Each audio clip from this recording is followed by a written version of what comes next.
Hi, everybody. Dr. Loredana here with LifeMod Solutions. Today, we're talking probiotics. Should I take it? And the answer is yes, absolutely, you should. Now, let's talk about some of the different probiotics that are out there, how to start taking them, what to look for on the food label so that you're doing your body good.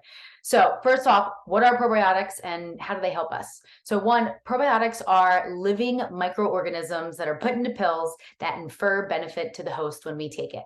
Clinical research shows that when we take probiotics, we increase our immune cell called IgA, very important for immune function. We decrease leaky gut syndrome. It helps us keep the pH of our bowels lower so that we prevent the growth of pathogenic bacteria.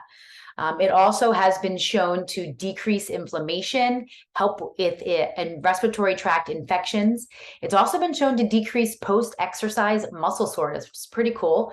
And then on top of that, they also make nutrients for us. They make B vitamins. They secrete their own type of antibiotic. They secrete short-chain fatty acids, which provide energy and fuel for the colon lining. So many benefits to be had.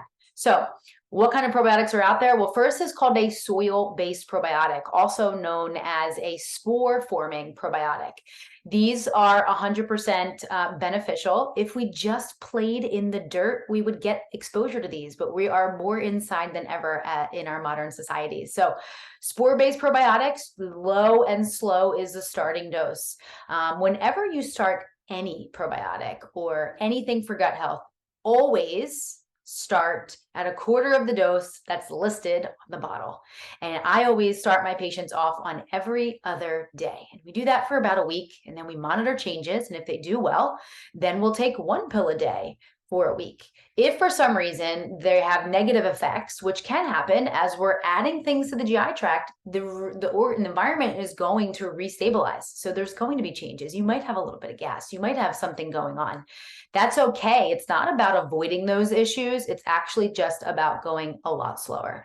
So I even have had to have patients, if they can't tolerate one full capsule, guess what? They're opening it up and they're putting it into something and taking it that way. So spore-based probiotics, they can be taken any time of the day with or without food. They're extremely stable.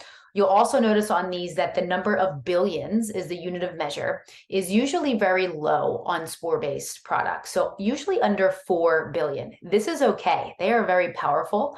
And so you don't need a lot to make them work very well. Research in spore-based probiotics shows that they're a spore. Think of it like a seed. It's not going to sprout until it's in its correct environment. So in this situation, we take the probiotic spore. It goes down through our belly, survives everything through digestion. Once it gets into the gut, it goes, oh, this is where I belong. And research shows in a particular brand that I use that it lasts in your gut for about 3 weeks. So it's almost like you're seeding it every single day by dropping in a pill. And then they last for 3 weeks. You excrete them in your stool, and their plan is to go take on another host and thrive in a different form. So spore-based probiotics, the way that we use them is we'll start every other day. We go to daily, we go to 2 a day for a little bit, and then it's just a maintenance dose from there because now we've seeded it enough and they're making a home there that you can just take it 3 times a week, and that is your maintenance dose. So everyone's a little bit different. Low and slow is the key. Work with a healthcare professional because reactions can happen and do happen, and you need support through those things.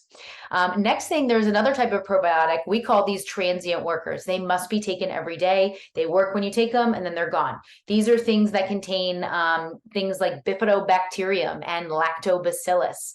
These are the first probiotics that get wiped out when you take an antibiotic, and these are the biggest and most important culprits in digestive health, okay? They are the ones that when they're missing, you have problems in your gut. So Bifido and Lacto is how I abbreviate it. Those are the best ones to go to. Now, when it comes to these guys, they're again measured in billions. You want this number to be high.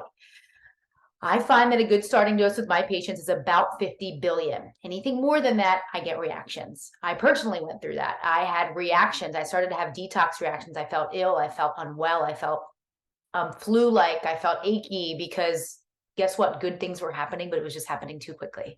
So when it comes to the lactobacillus and the bifido group, you want to take 50 billion. Another thing you need to check for is the ingredients section where it lists the type of capsule, it should say delayed release on there. Okay. These guys cannot survive gastric acid. It's very hard for them to survive it. So you want to make sure it's in a delayed release capsule, because that means in pharmaceutical world, what that means is that it's not going to break open until it reaches the location it's supposed to, which is the intestines. So making sure that your probiotic is delayed release. If it's not a delayed release capsule, then you're going to want to take your probiotic first thing in the morning on an empty stomach, or right before bed on an empty stomach, because there's going to be the least amount of acid in your belly during that time. So you're going to actually infer more survival by doing it that way.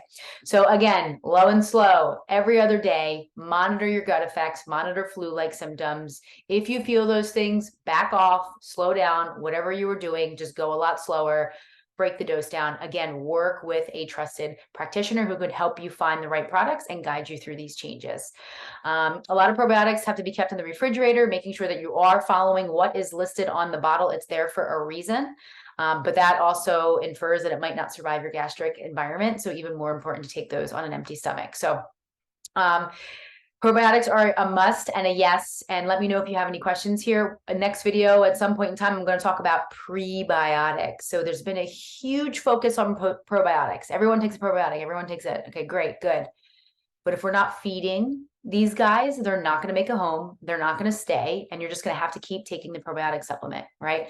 So what my job is, and what I do with my patients when I'm in the office, is we talk about what foods are you eating that are going to fuel these guys? What are the fibers that they need? Every single probiotic, the strain that is in it, has a particular food that it prefers. So meaning like a fiber, when I speak specifically, there's different types of oligosaccharides, right? These are things that are broken down by our gut bacteria, not by us, but fuel them.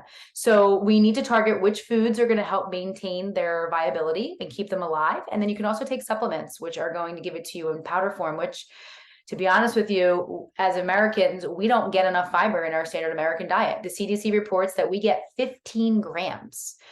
I'm not going to lie to you. I do this for a living, and I don't get the recommended 25 grams or more every single day. I do use a prebiotic supplement and fiber supplements because I know that my diet isn't always perfect. I'm human just like you, and I can always get it in like I want to, but I try.